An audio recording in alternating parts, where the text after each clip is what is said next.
What's up everybody, Steve here. Let's make some fresh pad thai using some fresh rice noodles and fresh tamarind. Delicious, light, very easy. We're using beef today, beef round eye that I'm gonna slice up, but you can use any protein you like. Chicken, shrimp, tofu. Thinly slice, and I'm just gonna hit it with a little bit of koji, which is like a fermented rice, just to tenderize the meat a little bit more, and this is optional. Next up, the star of the show, this is our sweet tamarind. You can find this at any Asian market or Mexican market. Very cool fruit that I'm just gonna process down here. My mom used to use this for canh chua, which is like Vietnamese sour seafood soup. The Filipinos like to use this for sinigang, which is their sour soup, and a lot in Mexican foods. Their candies and tamarindo drink. So very cool, very cheap, very tasty. And we're just gonna soak it in some hot water to process it here and take out the seeds. And I like using fresh tamarind for pad thai. It's just much cleaner flavor and taste for the dish.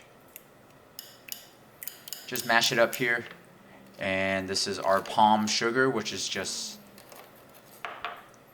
a light sugar used in a lot of Southeast Asian cooking, and it comes in these blocks that you have to cut down for this recipe. We're going to just add it to our tamarind paste, and we're going to make our pad thai sauce, which consists of dark soy sauce, regular soy sauce, oyster sauce,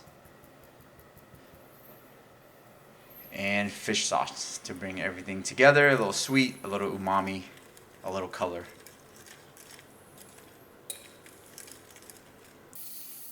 Alright, let's get to cooking. We got some beef tallow. You can use oil, but tallow is going to be less greasy finished product. In goes the beef. Hit it with some black pepper.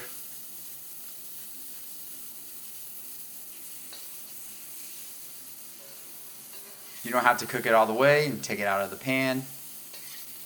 Set aside for now. A little bit more tallow goes in, and we're going to hit it with some minced garlic, our fresh aromatics. Try not to burn it, but the wok is walking. Add your chilies of choice. We had leftover jalapeno, so I'm just going to add that.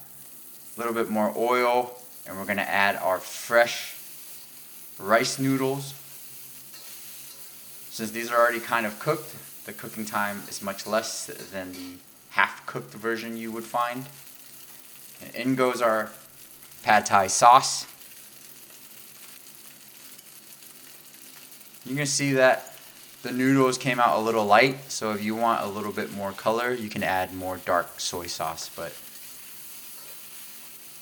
it's okay. As long as the flavor is there, it's not the end of the world. Get that wok hay into the noodles. Add a little bit more oil here so we can fry up our egg or eggs if you want to add more.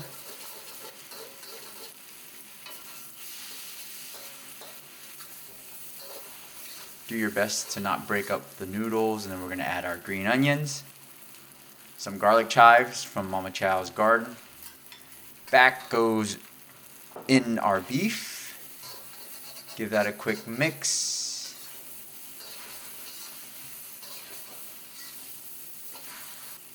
And lastly goes in our bean sprouts and then our peanuts. We like to add it late so the bean sprouts can stay crunchy, but if you want to add it earlier, you can do so. And garnish with some crushed peanuts, some limes, and we had some leftover homemade chili oil. And that's it. Very simple, delicious, bright, not too greasy pad thai. Crunchy, spicy, sweet, and lots of leftovers for lunch. And thank you guys for watching. What shall we cook next?